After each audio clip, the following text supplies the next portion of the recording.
second place in Factory 1. Another nice jump.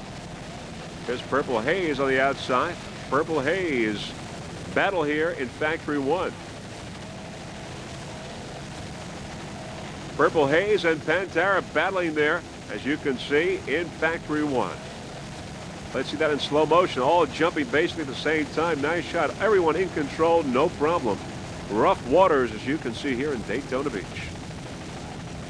Great battle going on there in Factory 1 class. Purple Haze and Pantera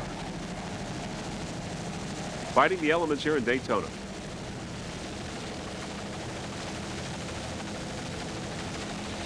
Nice jump there by the Pantera racing team. Right back.